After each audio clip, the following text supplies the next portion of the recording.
गाड़ी वाले का हुआ 1 लाख रुपए का चालान, तो कैसे उसने अपने इस मनमाने चालान की करवाई वापसी। आरटीओ डीटीओ के बाद अब ड्राइवर की जान को आगे आए कुछ नए विभाग के अफसर। इस कारनामे का जिक्र आज हम करेंगे इस ग्राउंड रिपोर्ट में। नमस्कार, ट्रांसपोर्ट टीवी में आपका स्वागत है। मैं हूं असलम कुरैशी, आप देख रहे हैं ग्राउंड रिपोर्ट। जी हां दोस्तों, एक ऐसी घटना हुई जिसने ड्राइवर और गाड़ी मालिक दोनों को झकझोर के रख दिया। यहां पर अपनी मनमानी करते दिखे BLRO एंड DLRO कर्मी, यानी पश्चिम बंगाल के लैंड एंड रिफॉर्म्स ऑफिसर। ये हैं वो कर्मी जो अब आरटीओ डीटीओ के बाद ड्राइवरों के लिए आफत बने हुए हैं। अब बढ़ते हैं घटना की तरफ। गाड़ी मालिक है राजकुमार वर्मा, जो कि हुगली पश्चिम बंगाल के रहने वाले हैं।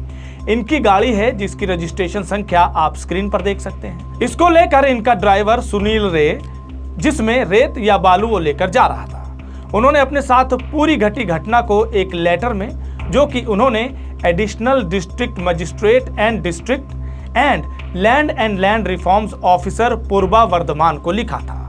ये नौबत क्यों आई, कुछ तो आप हमारी शुरुआत की बातों से समझ गए होंगे, बाकी तफसील से अभी हम आपको इस ग्राउंड रिपोर्ट में बताएंगे भी। अब जरा आगे बढ़ने से पहले आपको बता दें, अगर आपने बीमा पॉलिसी ली है ट्रांसपोर्ट मॉल से और हो जाए कोई दुर्घटना, तो आप कभी भी क्लेम हॉटलाइन पर कॉल कर सकते हैं। जैसे ही आप ट्रांसपोर्ट मॉल से बीमा लेंगे तो आपको हॉटलाइन का नंबर दे दिया जाएगा और ये नंबर 12 महीने 30 दिन और 24 घंटे खुला रहेगा। तो अब क्लेम की चिंता छोड़ें और बीमा करवाएं ट्रांसपोर्ट मॉल से। अभी व्हाट्सएप करें 90 831 90 831 पर। अब इस लेटर के सब्जेक्ट से ही समझ में आ जाएगा कि ये जो लेटर है वो BLRO ऑफिसर के इलीगल मनी और हरासमेंट किए जाने को लेकर है। 11 दिसंबर को राजकुमार जी का ड्राइवर गाड़ी लेकर के तकरीबन सुबह 8 बजे निकला था और जैसे ही उनकी गाड़ी वर्धमान बाईपास आरटीओ ऑफिस और प्रतिभा नर्सिंग होम के नजदीक पहुंची, तो वहां पर इनकी गाड़ी का फैन बेल्ट टूट गया और इंजन भी खराब हो गया। तो ड्राइवर ने गाड़ी वहीं पर रोड पर साइड पर पार्क कर दी और मैकेनिक को भी बुला लिया गाड़ी ठीक करवाने के लिए। तभी वहां पर डिपार्टमेंट ऑफिशियल भी पहुंच गए और क्वेश्चन करना शुरू कर दिया ड्राइवर और मैकेनिक से, जबकि वो जान भी रहे थे कि गाड़ी में ब्रेकडाउन हुआ है और क्या समस्या आई है ये भी उन्हें पता चल गया था। BLRO ऑफिसर का कहना था कि भैया, आपका जो चालान का समय है ना, वो समय सीमा खत्म हो गया है। वो ई चालान जो लैंड और माइनिंग के लिए बनता है, उसकी एक समय सीमा थी, उसके बारे में ये जिक्र कर रहे थे। तो अब आप या तो 25,000 रुपए दीजिए या तो आपका चालान लॉक होगा, ऐसा उन्होंने ड्राइवर को कहा। ड्राइवर, जो कि उस समय 25,000 देने के लिए सक्षम नहीं था, तो उसने कहा कि भैया मेरे पास 25,000 रुपए तो है नहीं और ब्रेकडाउन हुआ ही है। 12 घंटे की समय सीमा अगर पार भी कर गई है तो उनको दिख ही रहा था कि गाड़ी ब्रेकडाउन है, तो ऐसे में कैसे पहुंचेगा वो समय पर। लेकिन उन्होंने इन सब को तो सुना ही नहीं, बस अपनी मनमानी करनी थी तो उन्होंने कर दी। ये घटना 10 से 11 दिसंबर की है, लेकिन 23 दिसंबर को आदेश भी आ गया office of additional district magistrate and district land reforms officer Purba Bardhaman से। एक नोटिस भेज दिया गया इनके गाड़ी मालिक को। देख सकते हैं आप स्क्रीन पर, बाकायदा लेटर में लिखा है टू श्री एंड श्रीमती रिंकी वर्मा। रिंकी वर्मा जो कि गाड़ी मालिक की वाइफ है और गाड़ी इन्हीं के नाम पर है। गाड़ी का नंबर लिखा है, एड्रेस लिखा है और रेफरेंस भी लिखा गया है सैंड एंड माइनिंग डिपार्टमेंट के कानून। अब इस लेटर में उनके लिए लिखा गया है कि जो आपकी गाड़ी संख्या है, 12 चक्का की इनकी गाड़ी है, उसे इंटरसेप्ट किया गया है चेकिंग ऑफिसर शक्तिगढ़ के द्वारा, जो कि रेत बालू लेकर जा रही थी और विदाउट वैलिड ई चालान लेकर जा रही थी। ये मेंशन किया है कि विदाउट वैलिड ई चालान लेकर ये जा रही थी। आगे पॉइंट नंबर 2 में लिखा है कि your vehicle is blocked and hence road E challan can not be generated, यानी कि आपके इस वाहन को ब्लॉक कर दिया गया है, इसलिए अब इस पर कोई भी ई चालान जनरेट नहीं किया जा सकता। ये कोई छोटी बात नहीं है, बहुत बड़ी बात है, क्योंकि ई चालान ब्लॉक कर दिया गया है। अब गाड़ी जो कि लैंड और माइनिंग में ही चलती है, उसके लिए ई चालान कितना अहम है। अब अगर वही नहीं बनेगा तो गाड़ी चल ही नहीं पाएगी। परमिट वगैरह हो तो फिर भी गाड़ी मूवमेंट कर सकती है। अब ये काम क्या करेंगे, ऐसे में गाड़ी खड़ी है। तो ये बहुत बड़ी बात और बहुत बड़ा पॉइंट यहाँ पर लिखा है। अब आइए तीसरे पॉइंट की तरफ। इसमें आगे लिखा है कि इनकी सजा क्या है। बाकायदा 1 लाख रुपए डिपॉजिट करने की बात की गई है, जो जुर्माने के तौर पर लगाई गई है। वो भी 7 दिन का समय दिया गया है। इस नोटिस की इशुएंस के 7 दिन के भीतर ये आपको जमा करवाना है, ये बाकायदा लिखा गया है।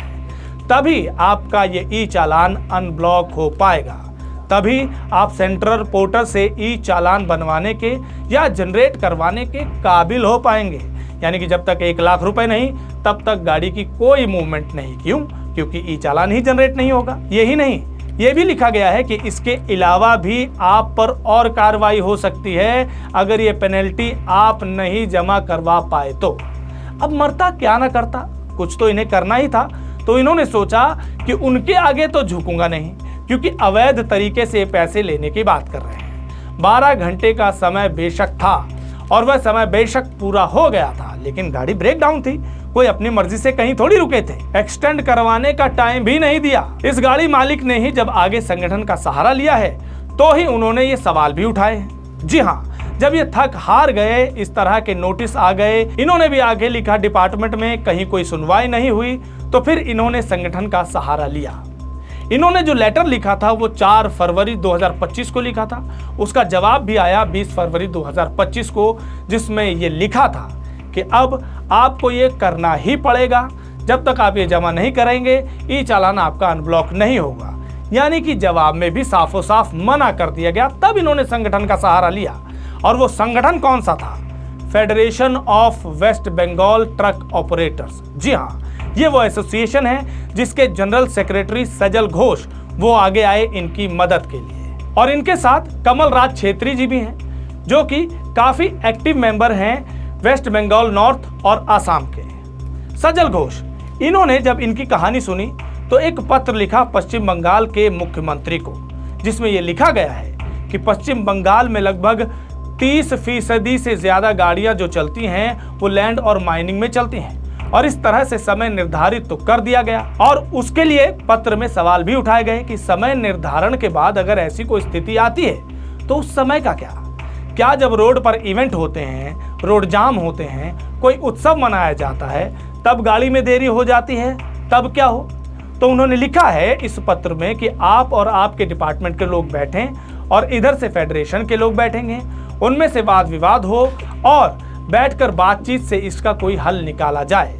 पत्र आप स्क्रीन पर देख सकते हैं। यही नहीं, इस पत्र में बाकायदा उन्होंने इस घटना का भी जिक्र किया है जिसमें BLRO और DLRO ऑफिसर, जो कि गाड़ियों को बाकायदा रोक रहे हैं, बेवजह अवैध पैसे मांग रहे हैं और यहाँ पर भी 25,000 रुपए मांगे गए हैं, उसका जिक्र है। और आगे इन्होंने लिखा है कि बाकायदा पेपर के लिए कहा जाता है और उनकी फोटो वगैरह खींच करके उनका कहीं ना कहीं चालान कर दिया जाता है और उनके ई चालान को ब्लॉक कर दिया जाता है।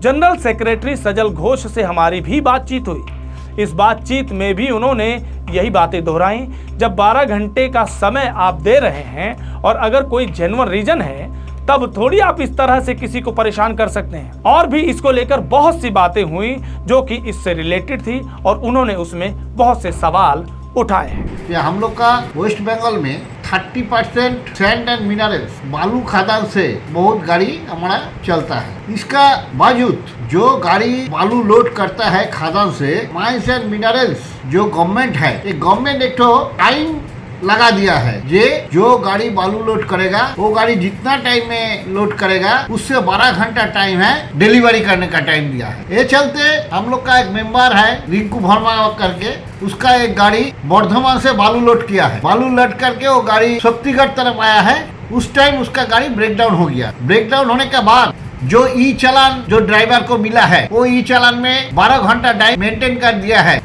इस टाइम में वो गाड़ी ब्रेक डाउन हो गया है। ब्रेक डाउन होने के बाद BLRO ऑफिसर वो गाड़ी का पास आया है, गाड़ी का चालान देखा है। टाइम गाड़ी का चालान ओवर हो गया है, 12 घंटा कवर कर गया है, कारण उसका गाड़ी ब्रेक डाउन हो गया। उसका मिस्त्री आ रहा है, गाड़ी का ठीक होगा, उसका बाद में तो गाड़ी डिस्पैच होगा। उस टाइम वो BLRO ऑफिसर 25,000 रुपया कुछ मांगा है, किंतु ड्राइवर का पास वो पैसा नहीं था, इसलिए ड्राइवर देने नहीं सका।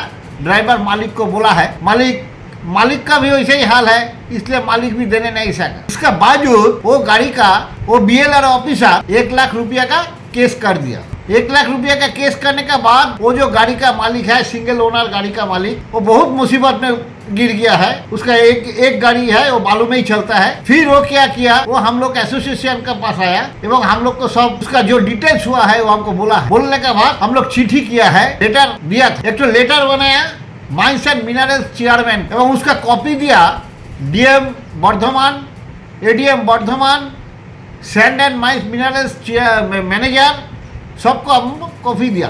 कुछ नहीं करने के बाद हम लोग महामान्य हाईकोर्ट में हम लोग अपील किया। इसलिए महामान्य हाईकोर्ट जो जुगंतकारी राय दिया है, ये राय में बोला हुआ है ये 1 लाख रुपया जो BLR किया है वो अनैतिक किया है, वो रुपया गाड़ी वाला को नहीं देने पड़ेगा। फिर जो उसका चालान ब्लॉक किया है वो ब्लॉक को खोलना पड़ेगा। Federation of waste Bengal truck operator association जिंदाबाद। अब सब कुछ हुआ, संगठन भी साथ में आ गया गाड़ी मालिक के, गाड़ी मालिक भी झुका नहीं। आखिरकार जब डिपार्टमेंट ने नहीं सुनी तो वो पहुंच गए कोर्ट। जी हाँ, वो पहुंच गए कोलकाता हाई कोर्ट। वहां पर इनकी सुनवाई भी हुई और गाड़ी मालिक की भी बात वहां पर सुनी गई और उनके हक में फैसला रखा गया। आप देख सकते हैं जजमेंट में पहले 2 पैरे में तो उस घटना का जिक्र है कि कब वहां पर आदेश आया डिपार्टमेंट की तरफ से 1 लाख रुपए के चालान का। लेकिन तीसरे पैरे में कोर्ट ने या जज ने जो विश्लेषण इस मामले में किया वो लिखा है।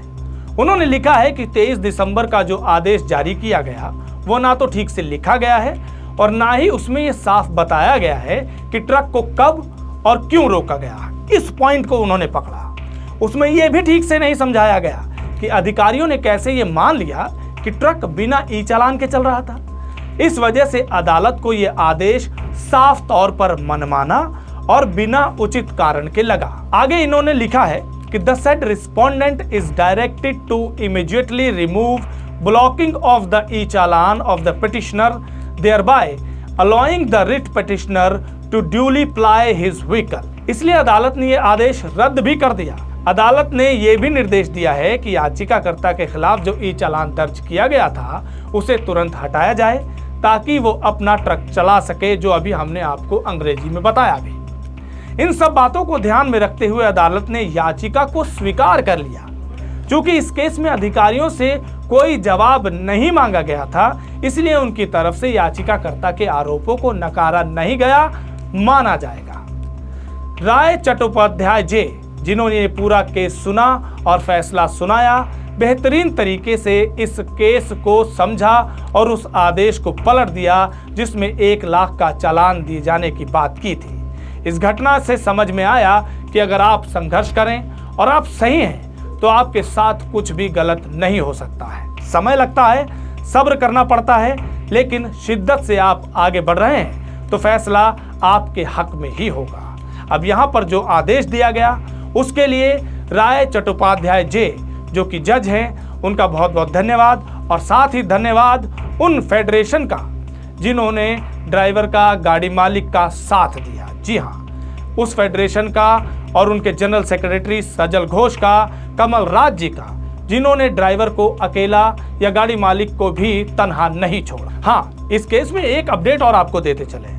हालांकि आदेश आ गया, जज ने बहुत अच्छा आदेश सुनाया, उसके बाद ई-चालान जो 1 लाख रुपए का जुर्माना था वो तो रद्द कर दिया गया, लेकिन इनकी गाड़ी अभी भी ब्लैकलिस्ट है, जिसकी वजह से गाड़ी मालिक को अभी भी ढेरों परेशानियां उठानी पड़ रही हैं और कहीं ना कहीं कोर्ट के आदेश का पालन सही तरीके से नहीं हो पा रहा। इस खबर को सुनने के बाद आपके क्या विचार हैं, कमेंट सेक्शन में लिखकर जरूर बताइएगा। अगर आपने अभी तक हमारा यूट्यूब चैनल सब्सक्राइब नहीं किया है तो चैनल को सब्सक्राइब कर लें। फेसबुक और एक्स पर भी आप हमें फॉलो कर सकते हैं। ट्रांसपोर्ट टीवी देखने के लिए धन्यवाद।